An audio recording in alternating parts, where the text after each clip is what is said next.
Et donc on retrouve la prochaine information dans les JO dans tous leurs états. On voulait parler des places qui sont encore en vente, essayer de comprendre pourquoi certaines places se vendaient extrêmement cher au début et que finalement certaines sont encore en vente aujourd'hui. On entend parler de records, mais de l'autre côté de places qui en ce moment sont finalement pas chères. Alors on va essayer de décrypter un peu tout ça avec Vincent Chaudel, fondateur de l'Observatoire du Sport Business. Bonjour.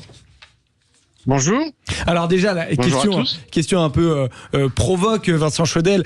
Il y a encore des places à vendre. Est-ce que ça veut dire que les Jeux Olympiques de Paris 2024 sont un échec ? Non, puisque en fait c'est même le contraire. Si on regarde les dernières Olympiades, ou même depuis une bonne dizaine d'Olympiades, c'est les JO qui ont vendu le plus de billets. On est aujourd'hui olympique et paralympique, quasiment à 10 millions de billets vendus. C'est colossal. Londres, c'était 8,3. Et sur les JO de Paris, là, on est déjà quasiment à 9. Donc non, c'est un succès en nombre de billets vendus, ça c'est clair. Alors c'est une bonne nouvelle, mais alors expliquez-nous comment ça se fait qu'au début c'était si compliqué d'en avoir et c'était si cher, et d'ailleurs tout le monde a parlé de jeux qui n'étaient finalement pas populaires du tout, et qu'aujourd'hui on peut encore avoir accès à des places, et dès lundi notamment il va y avoir régulièrement des créneaux de vente qui vont être mis en place. Alors, pour les prix, on reviendra dessus, j'imagine, après, mais dans un premier temps, pourquoi on a commencé à vendre les billets, et notamment par groupe? Parce que il y avait deux raisons, il y avait trois raisons majeures. La première, c'était faire en sorte qu'il n'y ait pas de problème informatique. Ça permettait d'être aussi un crash test pour le système informatique, et ça a tenu. Visiblement, aujourd'hui, il y a eu un petit problème, mais c'était un autre sujet. En tout cas, le système informatique de la billetterie a tenu à ce moment-là, c'est très important. Un autre sujet, c'était de faire en sorte que il y ait du public toutes les compétitions, parce que il y a une trentaine de sports aux Jeux Olympiques, mais tout le monde veut probablement voir la finale du 100 mètres, voir la natation, voir le football, peut-être un peu moins le tir à l'arc ou d'autres disciplines, sans vouloir stigmatiser les uns ou les autres. Et donc, il était important d'avoir une première dynamique de billetterie qui embarque chacun sur plusieurs sports, d'où cette vente en lot qui a amené de la répartition. Et puis le troisième point, c'est entre le moment de l'attribution des Jeux en 2017 et le 2024, le moment où on va accueillir réellement les Jeux, eh bien, faut faire une montée en puissance et en intérêt du public et le concerner. Il y a de la communication. Exactement, cette vague de mise en vente a permis d'avoir plusieurs vagues de communication auprès du public français. Et de le faire rentrer effectivement dans l'esprit du public français. Le prix des places, est-ce que les Jeux Olympiques, c'est cher ou non pour assister aux événements directement ? En fait, faut avoir des points de comparaison. Là, on vient de terminer l'Euro 2024. L'Euro 2024, le prix le plus petit, c'était 30 € et la place la plus chère, c'était 1 000 €. Là, au niveau des JO, on était entre 24 et 980. J'ai même vu des matchs, parce que les Jeux Olympiques commencent réellement le 24, avec notamment des matchs de football.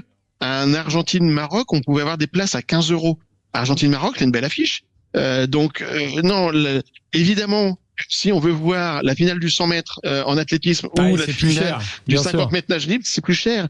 Mais en fait, si on veut que ce soit pas cher, eh bien, il va falloir qu'on accepte qu'il y ait beaucoup d'argent public dedans, dans l'organisation de ces Jeux. Il faut rappeler que la billetterie, c'est 1,4 milliard d'euros du budget, c'est-à-dire la partie événement, c'est plus que le sponsoring et plus que les sponsors du CO. Donc c'est un sujet important. Vincent Chaudel, je vous rappelle que vous êtes fondateur de l'Observatoire du Sport Business, donc vous regardez les modèles économiques et comment ça fonctionne. Est-ce qu'on sait, alors qu'il est, où se sont vendues ces places? C'est-à-dire plutôt en France, plutôt à l'étranger, les touristes, qui achète le plus les billets avec ce record, puisque vous nous dites c'est une belle vente déjà des billets pour les épreuves olympiques et paralympiques?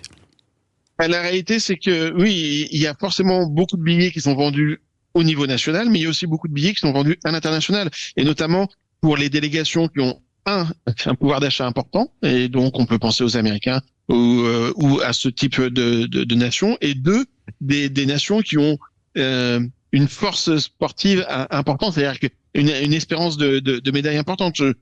On peut penser aux Jamaïcains, par exemple, qui ont toujours de très bonnes performances en athlétisme. C'est une vraie nation olympique. Ben oui, il y a de fortes chances que le public jamaïcain qui a le pouvoir d'achat de se déplacer, de prendre l'avion, de prendre les hôtels qui vont avec, vont prendre des billets probablement pour des finales en athlétisme. Et on peut le retrouver dans d'autres sports également. Et on fera un bilan complet plus tard de ce qu'on rapportait, ce qu'on coûtait, du fonctionnement de la billetterie des Jeux Olympiques. Oui, évidemment qu'il y aura des bilans. Déjà, il y a des études avant événement et post événement. On parle aujourd'hui, on est sur 3 estimations d'impact économique à 7, 9 ou 11 milliards, sachant que le budget va atterrir à 9 milliards, le budget des Jeux et le budget des infrastructures. Et par rapport à ça, la Cour des comptes a sorti son rapport en disant que il y aurait entre 3 et 5 milliards d'euros d'argent public. Ça veut dire que 1 euro d'argent public aura généré à peu près 3 euros d'argent sur l'événement. Donc, ça reste un événement assez intéressant par rapport à ça. Ouais, on comprend. Merci beaucoup, Vincent Chaudel. Vincent Chaudel, qui est donc le président de l'Observatoire du sport business. Merci de nous avoir apporté toutes ces précisions, ces informations sur la façon dont les billets se vendent, avec cette information qui nous réjouit tous finalement. C'est un succès. Les JO olympiques et paralympiques, eh bien, ça se vend, ça s'est bien vendu, mais il reste des billets, c'est un record. Exactement. Merci à tous les deux. Alors Joseph, on va parler de la façon peut-être dont les Français veulent s'intéressent et notamment vont vouloir regarder ou pas, suivre ou pas précisément, alors là pas dans les stades malheureusement, mais à la télévision, les JO. Oui, parce qu'on parlait en début de semaine, Thierry, de l'intérêt des Français et de leur inquiétude finalement par rapport à l'organisation globale des Jeux. Mais une fois que les Jeux vont démarrer, et ceux qui veulent un peu regarder à la télévision, eh bien ils comptent les regarder quand même à 70% d'entre eux, ce qui est un nombre relativement élevé. Et après il y a la question des sports. La question des sports pour savoir quel sport est-ce que les Français vont particulièrement regarder. Et ils vont regarder l'athlétisme. Ils répondent l'athlétisme à 33%. C'est vraiment le sport olympique qui est préféré. Et dans le monde entier d'ailleurs. Exactement. Et dans le monde entier, quand on pense Jeux olympiques, on pense athlétisme. Et le deuxième sport, c'est la natation à 22%. Et d'ailleurs, on note que les 2 porte-drapeaux viennent de ces 2 sports-là. Florent Manonou et Mélina Robert-Michon. Et après, il y a les sports d'équipe à 22%. C'est surtout le football qui a 11%, donc qui permet à ces sports d'équipe d'être bien représentants. Et il y a quand même du sport de combat. Ils sont là, ils sont présents 9%, et c'est particulièrement le judo. Bah, faut dire qu'on est bien servi. On a le meilleur au monde avec Teddy Riner, le roi, le lion, Teddy Riner bien sûr. Mais bon, c'est assez cohérent. L'athlétisme, la natation, c'est depuis l'Athènes, depuis la Grèce, c'est évidemment là que l'humain, la femme, l'homme se révèle le plus. C'est le corps humain, l'athlétisme, natation donc et athlétisme. Et puis le judo, on l'a vu, on l'a dit. Les sports. Qui les Français veulent-ils voir justement Est-ce qu'ils ont des noms en tête? Eh ben justement, Teddy Riner, c'est vraiment le numéro 1. Les Français l'attendent absolument. Ils veulent encore le voir remporter l'or olympique. Le deuxième, c'est Florent Manonou, justement qui est porte-drapeau, le nageur. Et Kevin Mayer en athlétisme, qui est le décathlonien. Alors il a eu du mal à se qualifier pour les Jeux olympiques, mais ils espèrent véritablement le voir performer. Tous visent une médaille d'or.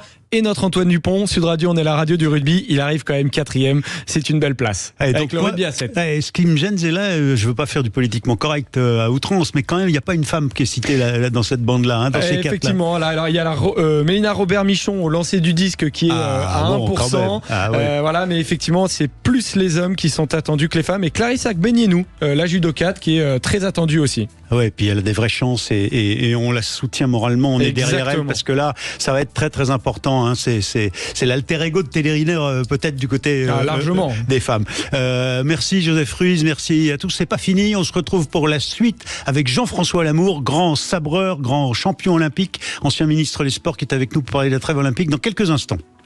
Sud Radio. Sud Radio. Parlons vrai. Parlons vrai. Sud Radio. Parlons